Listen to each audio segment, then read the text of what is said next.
Bueno, déjenme invitarles a abrir sus Biblias a Filipenses 1. Hoy día vamos a comenzar un estudio de la carta de Filipenses. En un sentido comenzamos el domingo pasado, pero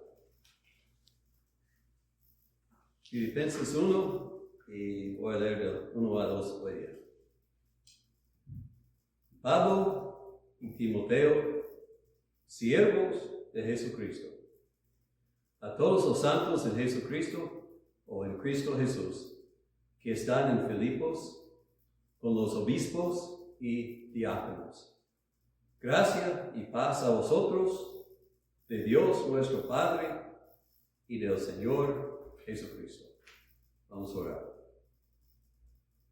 Padre, te pedimos que bendigas el mensaje de hoy y el estudio de este libro, para que edifique a tu pueblo, para que nuestro gozo sea en Cristo y sea completo, y para que sigamos fiel a nuestro Salvador. En nombre de Él te lo pedimos todo. Amén. Bueno, el domingo pasado vimos cómo el Evangelio llegó a Filipos. Pablo y sus compañeros 2 veces viajaban a larga distancia solamente para aprender que el Señor estaba cerrando la puerta que pensaban pasar y dirigiéndoles a otro lugar.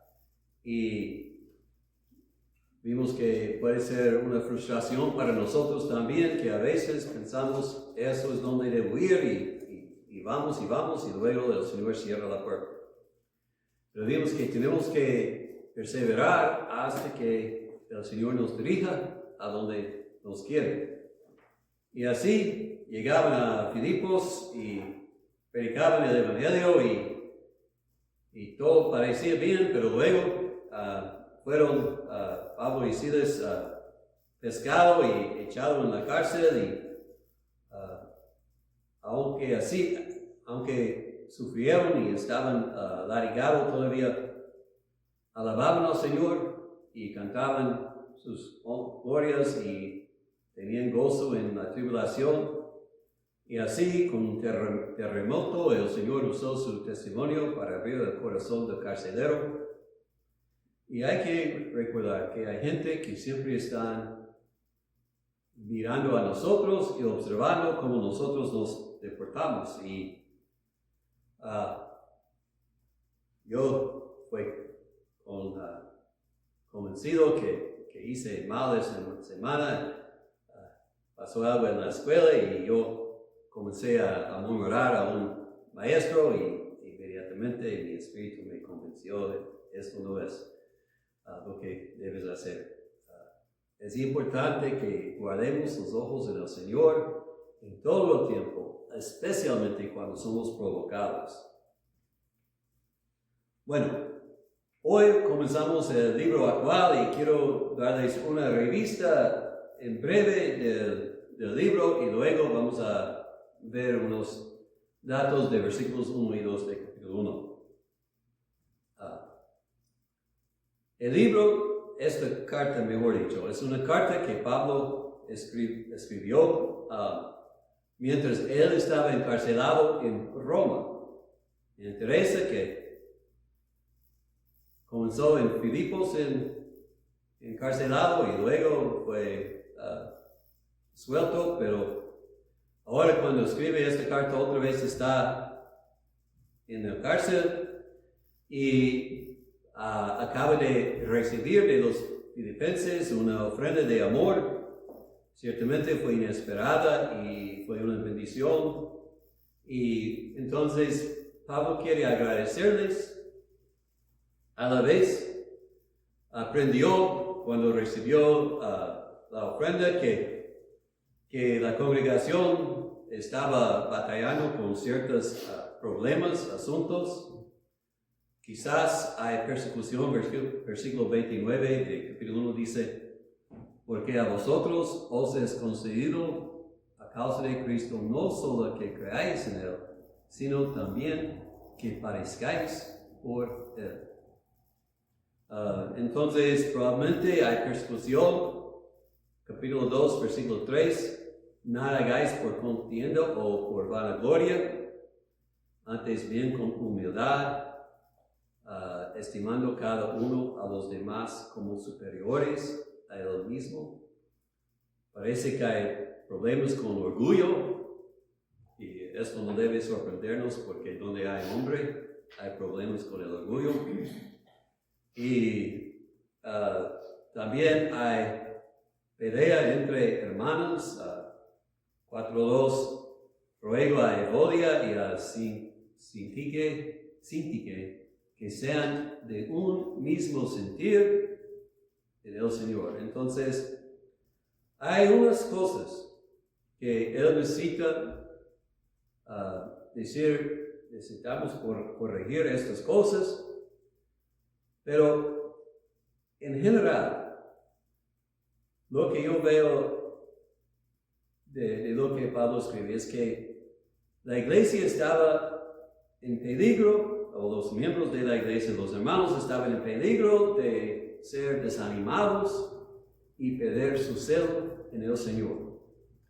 Y por eso Pablo, inspirado por el Espíritu, está buscando animarlos y decirles que hay que guardar los ojos en Cristo, porque si no, van a perder su gozo. Y esto es bueno para nosotros en nuestro día. Yo sé que nosotros vivimos en un tiempo bien difícil en general, pero en particular para cristianos tenemos muchas batallas y es fácil perder los ojos o quitar los ojos de Cristo y ponerlos en el mundo, y no debemos dejar que las cosas en el mundo quiten nuestros ojos de Jesucristo. El mensaje de esta carta es que ni las tribulaciones, ni las tentaciones, ni las pruebas, ni las decepciones, ni desacuerdos deben ser permitido destruir nuestro gozo. Y no deben ser permitidos interrumpir nuestro obedecer a Cristo. En capítulo 1, versículo 27, Pablo dice: solamente que os comportéis que es digno como evangelio, o digno del, déjame leerlo otra vez. Solamente que os comportéis como es digno del evangelio de Cristo. Esto es el asunto. No importa lo que está pasando en el mundo, no importa lo que está pasando en nuestras vidas, debemos vivir como es digno del evangelio. Cristo lo hacía y nosotros tenemos que andar en sus pisadas. Y yo sé que es difícil, pero como vimos domingo pasado, el gozo del cristiano depende en Cristo y no en las circunstancias. Y si guardamos el enfoque en Cristo y no en los problemas, entonces vamos a tener el gozo y la paz que sobrepasa todo entendimiento. Y quiero añadir hoy día que la otra cosa es, cuando dejamos que el mundo nos moleste y interrumpe nuestro gozo, nosotros somos tentados no a hacer las cosas que sabemos que debemos hacer. Y esto, aún más, destruye el gozo. Si sigamos en las cosas que debemos hacer, esto ayuda a restaurar nuestro gozo. Debemos ser fieles en leer la palabra de Dios, en orar, en juntarnos con el pueblo de Dios, en hacer buenas obras a pesar de que algunos no aprecian lo que hacemos. Haciendo esto, el gozo del Señor va a ser con nosotros descuidando esto, vamos a sentir aún peor. Y por eso Pablo nos dice, como a los filipenses, os comportéis como es digno del Evangelio de Cristo en todo tiempo. Y si enfocamos en Dios, entonces 4:7 va a ser cumplido en nuestras vidas. La paz de Dios, que sobrepasa todo entendimiento, guardará vuestros corazones y vuestros pensamientos en Cristo Jesús. Este libro nos ofrece mucho en estos tiempos y vale la pena estudiar. Bueno, vamos a enfocar ahora en versículos 1 y 2. Versículo 1 dice, Pablo y Timoteo. En aquellos tiempos, la costumbre fue, cuando escribiendo una carta, primero el autor dice quién es. El autor es Pablo. Es obvio porque en mucho lo que dice yo. Entonces, ¿por qué incluye Timoteo aquí? Pues, primero, Timoteo está con él. Probablemente, Timoteo es el que escribía con la mano la carta mientras Pablo dictaba lo que debe escribir. Y además, quiso que la iglesia de Filipos reconozca la autoridad de Timoteo, porque Pablo intentaba enviarlo a esta iglesia en corto tiempo. Pero hay otra cosa. Manifiesta, todos saben que Pablo es apóstol y Timoteo lo que ayuda, pero Pablo está diciendo es, nosotros somos iguales ante Dios. No soy el jefe, no soy más arriba de otros. Y entonces quiso que la iglesia en Filipo entienda que Timoteo no es siervo en sentido de clase bajo a Pablo. Bueno, luego dice, siervos de Cristo y de Jesucristo. Y mejor sería traducirlo esclavos de Jesucristo, porque hay varias palabras que usaba para siervos en aquellos días. Y la palabra que usa es uno que habla de esclavitud y no solamente de servir a una persona. Y en muchas otras cartas de Pablo, él comienza Pablo, apóstol de Jesucristo. Aquí no menciona esto. Lo que dice es siervo, esclavo de Jesucristo. Y probablemente es porque en unas otras cartas tenía que enfatizar su autoridad como apóstol que Dios le había puesto. Pero aquí está enfatizando otra cosa, que él y Timoteo son esclavos de Jesucristo, que sus vidas no son suyas, pero viven para Cristo. Y quiero poner este ejemplo a los filipenses para que no sean arrogantes y no se eleven unos contra otros. Y una cosa que el Nuevo Testamento hace muy claro para nosotros. El creyente debe tener actitud de esclavo al Señor y siervo a los hermanos. Estamos aquí para servir, no para ser servido.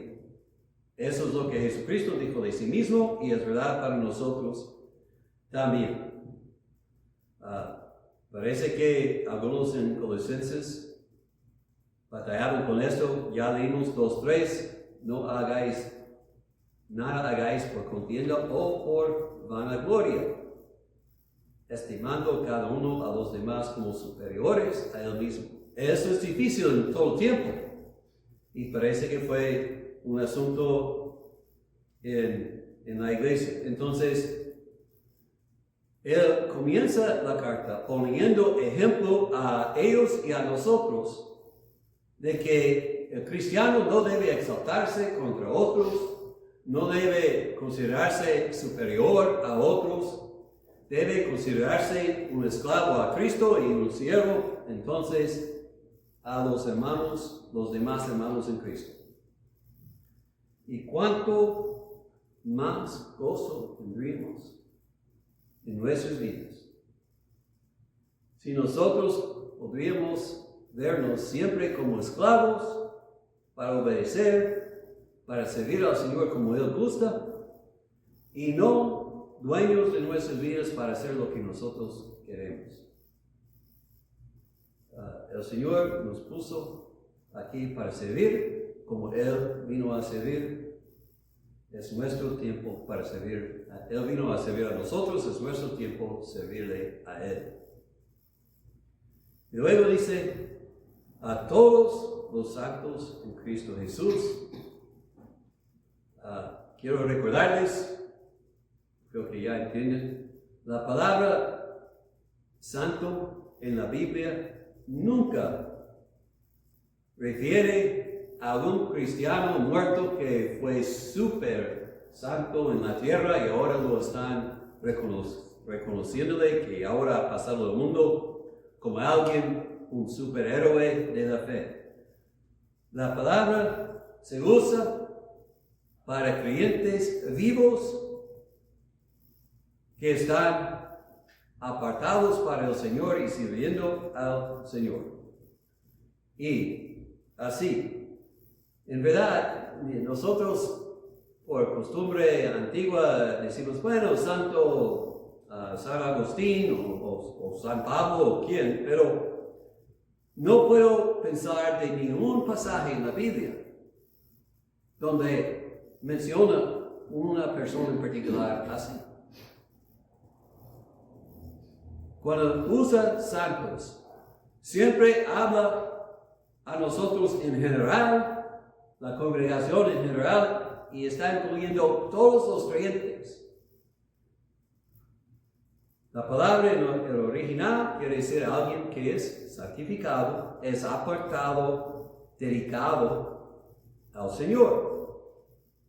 Y entonces somos santos. No porque nosotros somos muy bien personas, mejores que los demás, sino porque el Señor nos ha apartado y nos ha llamado a la fe en Jesucristo y somos santificados por la sangre de Jesucristo, dedicados a Él.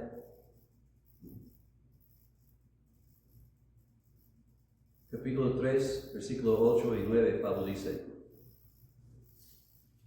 aún estimo todas las cosas como pérdida por la excelencia del conocimiento de Jesucristo, mi Señor, por amor del cual yo lo he perdido todo y lo tengo por basura para ganar a Cristo y ser hallado en Él. Y eso es lo importante que tenemos que aprender. No teniendo mi propia justicia, que es por la ley, sino la que es por la fe de Cristo, la justicia que es de Dios por la fe.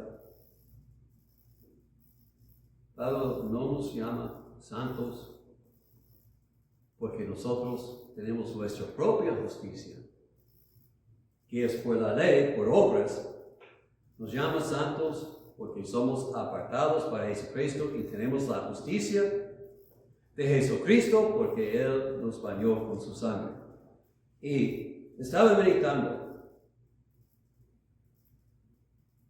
¿cómo puedo tener una justicia que no es mía? Pues no puedo robar a alguien, no sería justo robarles, ¿verdad? Entonces solamente si tengo una justicia que no es mía, tengo que recibirla como un don.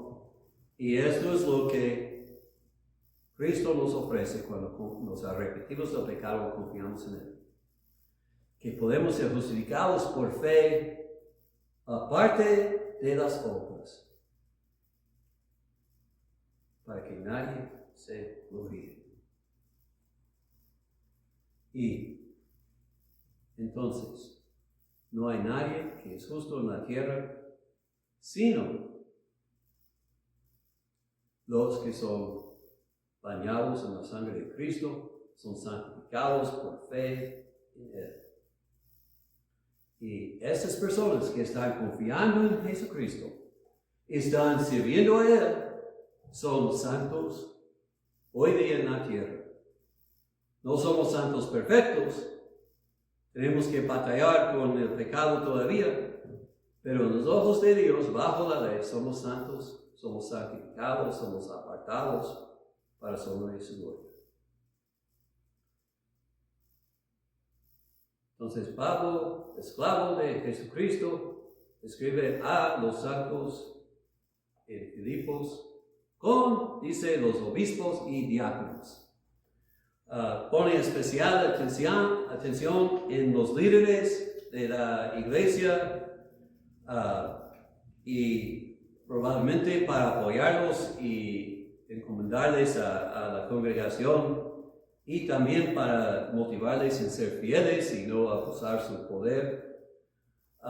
Diácono ya es una palabra, la palabra común para siervo, y los que son apartados como diáconos en la iglesia deben servir a la iglesia en cualquier necesidad física, material, espiritual también, como tienen dones y poder, como en Hechos, los 7 que fueron apartados para sobrevisar distribuir el pan a las viudas en la iglesia primitiva. Entonces, diácono es una posición de servicio material o enfocado en lo material. Obispo es una palabra que traduce una palabra que dice sobreintendente, superintendente. Se usa también esta palabra en otros pasajes o esta posición al pastor. Un pastor es alguien que vela sobre el rebaño para protegerlos y cuidarlos y dirigirlos a comida. Y también ministro, que otra vez es una palabra que significa siervo. Entonces, cuando dice los obispos, está hablando a pastores y diáconos. Y en la iglesia bautista hemos siempre entendido que cuando hay más que un obispo o un pastor es porque son pastores asociados, o en aquellos días, probablemente los cristianos, cuando la iglesia de Filipos creció, probablemente se reunía hermanos en diferentes lugares. Entonces puede ser hablando de varios pastores en diferentes partes de una ciudad grande. No tenían autos ni edificios muy grandes para que podrían congregarse un gran número en un lugar. Pero estos son los que son encargados con guardar y cuidar para el rebaño de Dios. Y versículo 2, gracia y paz a vosotros. Gracia es la misericordia de Dios no merecida y es la necesidad más grande de cada persona que anda en esta tierra, porque somos pecadores. Y más que nada necesitamos la gracia del Señor, y paz es lo que resulta cuando encontramos la gracia con Jesucristo. Esas misericordias nos vienen solamente, como dice aquí, de Dios nuestro Padre y del Señor Jesucristo. Entonces, si quieres encontrar vida eterna, gracia, búscala en Jesucristo. Si quieres paz en tu corazón, en el mundo, con Dios, Búscalo en Jesucristo. Ahora, hay que observar también que en 2 versículos, Pablo dice Jesucristo, nombra a Jesucristo 3 veces y así tras la carta. Dice, somos de Cristo, en Cristo Jesús, del Señor Jesucristo. La gracia, Cristo es todo para nosotros. Eso es lo que tenemos que recordar. Necesitamos su justicia. Una justicia que no es por mis obras, no es mía, no la gano, es por gracia solamente, por fe solamente, aparte de las obras. Y cada uno de nosotros, no importa cuántas veces oímos el Evangelio, debemos preguntarnos, ¿estoy confiando en la sangre de Cristo para hacerme bien con Dios y no en mis obras? Constantemente debemos examinarnos y ojalá que cada uno de nosotros podamos decir, sí, estoy confiando en Cristo y no en mi propia justicia. La justicia de Cristo es la que vale. Tenemos un nombre exaltado, santos. Vamos a vivir conforme a este nombre. Es Dios que nosotros produce así el querer y el hacer de su buena voluntad. Entonces vamos a producir lo que Él ha obrado en nosotros. Y vamos a recordar que somos siervos, esclavos. Cuando tenemos que batallar con la adversidad, cuando tenemos que tolerar personas que nos irritan, cuando estamos pasando por cualquier tribulación, debemos decirnos, Dios me puso aquí para un propósito. Mi deber es honrarlo y glorificarlo en esa situación, no importa cuán desagradable sea, porque el Señor me ha puesto aquí por esa razón. Y así, en sumisión a nuestro Dios, es gozo. No debemos desanimarnos, porque estas tribulaciones temporáneas no pueden ser comparadas con las glorias venideras. Vamos a guardar los ojos en Cristo y seguir adelante, y su paz guardará nuestros corazones y llenarlos con gozo inexpresable por ellos. Padre, gracias por la gracia y la paz y el gozo que son disponibles a todos los que están en Cristo. Oh, que pongas nuestros ojos en Cristo y que no permitas que el mundo nos distraiga de servirlo y glorificarlo aún en las tribulaciones. En el nombre de Cristo te lo pedimos todo. Amén.